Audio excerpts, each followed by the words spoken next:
बेटी से रिश्ता। कहानी मयंक और विभा की है। मयंक एक अच्छी नौकरी करता था, लेकिन विभा की जाति का ना होने के कारण विभा के माता पिता शादी के लिए नहीं मानते हैं। पर जब दोनों अपनी मर्जी से शादी कर लेते हैं तो क्या है विभा, 6 साल हो गया है शादी को, लेकिन एक दिन नहीं गया कि तुम माँ पापा को याद कर परेशान नहीं होती। मैं कितनी कोशिश करता हूँ कि तुम सब भूल जाओ। कोई नहीं भूल पाता है मयंक। माँ पापा को कोई कैसे भूल सकता है। तभी सास का फोन आता है। मान लो विभा से बात कर लो, आज उसे अपनी माँ की बहुत याद आ रही है। बेटा विभा, मैं आ जाऊं? हम दोनों चलेंगे तेरे माँ पापा के पास। बोलो। ना माँ जी, वो आप लोगों को कुछ बोलेंगे तो मुझे और भी बुरा लगेगा। आखिर आप भी मेरी माँ ही तो हैं। सुन लेंगे ना यार, कोई बात नहीं, बोलेंगे ही ना। चलो माँ, मैं फोन रख रहा हूँ। वो क्या है ना, आज विभा को लेकर डॉक्टर के पास जाना है। बहुत दिनों से इसके सर पर लगातार दर्द हो रहा है। अरे हाँ, ले जा बेटा। सर दर्द को हल्के में नहीं लेना चाहिए। वैसे भी ना बहू सोचती बहुत है। मयंक माँ का फोन रख देता है और दोनों कार से अस्पताल जाते हैं। लेकिन जैसे ही वो लोग अस्पताल जाते हैं, विभा को स्ट्रेचर में नर्स उसकी माँ को लेकर जा रही दिखती है। मयंक, माँ, मयंक वो मेरी माँ है। इतने सालों बाद देखी भी तो इस हाल में मैं उनके पास जा रही हूँ। अरे रुको, कहीं वो लोग तुम्हें देखकर और परेशान ना हो जाए, या फिर तुम्हें कुछ बोल ना दे विभा, तुम फिर परेशान हो जाओगी। मयंक, कैसी बात कर रहे हो? वो माँ है मेरी। विभा पास खड़े अपने चाचा चाची से बात करने की कोशिश करती है, लेकिन वाह, तेरे जैसी बेटी जिसकी हो वो तो मर ही जाए तो अच्छा है। वैसे पार्क में पैर फिसला है तेरी माँ का, रीढ़ की हड्डी टूटी है। रिद्धि को चाची की बात का बिल्कुल बुरा नहीं लगता। शायद वो सुन ही नहीं रही थी कि चाची क्या कह रही थी। वो सीधे माँ के कमरे में जाती है। कौन है आप? ये मेरी माँ है। मेरा नाम रिद्धि? रिद्धि नाम है ना आपका? दर्द में भी ये आपका ही नाम ले रही थी। हाँ, ये सुनते ही रिद्धि का कलेजा मुंह में आ जाता है। ये वही माँ है जिसने कड़े शब्दों में ये कह दिया था कि अब तेरा मेरा रिश्ता खत्म।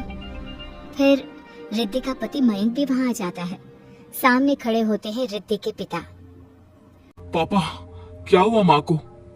वो पार्क में गिर पड़ी, रीढ़ की हड्डी में चोट आई है। रिद्धि पिता की तरफ देखती है, लेकिन पिता मुंह फेर लेते हैं। पता है मयंक, माँ दर्द में मेरा नाम ले रही थी। मेरी माँ मुझे याद कर रही थी मयंक। मैं माँ को कुछ नहीं होने दूंगी, देख लेना। हाँ रिद्धि, हम मिलकर माँ का ख्याल रखेंगे, उन्हें फिर से खड़ा कर देंगे। लेकिन भैया कहाँ है? रिद्धि पिता के सामने जाकर खड़ी हो जाती है। पापा, भैया कहाँ है? वो अमेरिका में है, वो नहीं आ पाएगा। रिद्धि फिर माँ की ओर ध्यान कर लेती है। उस पूरी रात रिद्धि माँ को देखती खड़ी रहती है। पिता मन ही मन सोचते हैं, जब इतना ही प्यार था तो क्यों चली गई किसी एक अजनबी के लिए हम सभी को छोड़कर। तभी डॉक्टर बाहर आते हैं। आपकी वाइफ को होश आ गया है, क्या मैं उनसे मिल सकता हूँ? जी नहीं, वो बार बार अपनी बेटी का नाम ले रही है। रिद्धि बेटा, तुम अंदर चली जाओ। माँ रिद्धि को देखकर रोने लगती है। बेटा, माँ के गले लग जा। मैंने तो सोचा था तेरा चेहरा देखे बिना ही मर जाऊंगी। ऐसे कैसे? भला मैं अपनी माँ को कुछ कैसे होने दे सकती हूँ? माँ उठने की कोशिश करती है, लेकिन वो उठ नहीं पाती। देखिए, आपकी रीढ़ की हड्डी में फ्रैक्चर है। मुझे प्यास लगी है, पानी पीना है। रुको माँ, मैं हूँ ना, मैं पिलाती हूँ पानी अपनी माँ को। कोई और नहीं आया? तेरे चाची चाचा आए थे माँ, पर शायद मुझे देखकर चले गए। जाने दे, इस वक्त भी पुरानी रंजिश देख रहे हैं। और रंजिश भी कैसी? माँ अपनी बेटी से नाराज ही तो थी। रिद्धि अब पूरे समय माँ के साथ रहती है।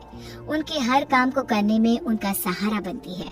फिर एक रोज, आज आपको चलने की कोशिश करनी थी, लेकिन हमारे फिजियो के डॉक्टर नहीं आए जो आपको पकड़कर चलाते, तो फिर आज। डॉक्टर साहब, मैं हूँ ना, मैं माँ को चलने में मदद करूंगी। रिद्धि माँ को चलाती फिराती उनके खाने पीने का ख्याल रखती। ये लो, दवाई खा लो।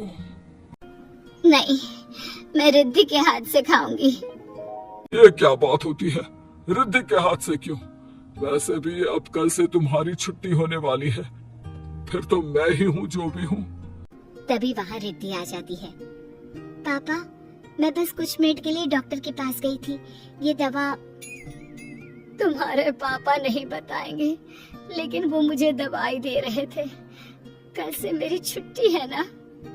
लेकिन ये तो गलत दवाई है पापा। इतनी ढेर सारी दवाई है ना, इसलिए भूल हो गई होगी। नहीं नहीं माँ, सिंपल तो है। मैं बाहर जा रहा हूँ, कल आ जाऊंगा छुट्टी कराने। अगले दिन पिता अस्पताल से माँ को ले जा रहे होते हैं कि रिद्धि बेटा, इतनी जल्दी किसी की छुट्टी नहीं हो पाती, ऐसे रीढ़ की हड्डी के मामले में। लेकिन तुम्हारी दिन रात की मेहनत ने तुम्हारी माँ को व्हीलचेयर में बैठने लायक बना दिया। बस इसी तरह 1 महीने और सेवा हो जाए तो क्या ये फिर से दोबारा पहले जैसे चलने लगेगी? हाँ, चलने क्या, दौड़ने लगेगी। अब क्या था, पिता कुछ सोच में पड़ जाते हैं कि रिद्धि कहती है, माँ मेरे साथ मेरे घर चलो, 1 महीने मैं तुम्हारी सेवा करना चाहती हूँ। नहीं, चलना है तो तुम चलो अकेली। उस लड़के के लिए ना हमारे दिल में जगह है ना घर में। पैसे वाला होगा तो अपने घर का। पास खड़ा मयंक रिद्धि को इशारा करता है। तुम जाओ रिद्धि, तुम्हारी माँ को तुम्हारी जरूरत ज्यादा है, मैं समझ सकता हूँ। रिद्धि भी माता पिता के साथ मायके चली जाती है। वो माँ की सेवा दिल लगाकर करती है। पिता भी रिद्धि को माफ कर देते हैं और फिर 1 महीने बाद, देख रिद्धि, मैं बिल्कुल ठीक हो गई।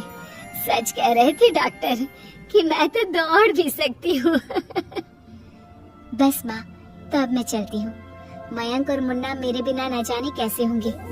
अरे क्या जरूरत है जाने की, यहीं रुक जा।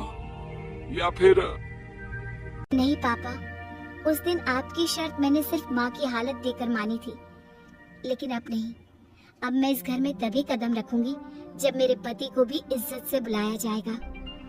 पिता समझ जाते हैं कि बेटी क्या चाहती है। फिर एक रोज, अरे रिद्धि देखो तो दरवाजे में कौन है? रिद्धि दरवाजा खोलती है तो सामने माँ पिता खड़े होते हैं। हाथ में होता है ढेर सारा गिफ्ट। कहाँ है मेरे दामाद जी? मयंक और रिद्धि माता पिता को देखकर खुश हो जाते हैं और माँ मुन्ने को गले लगा लेती है।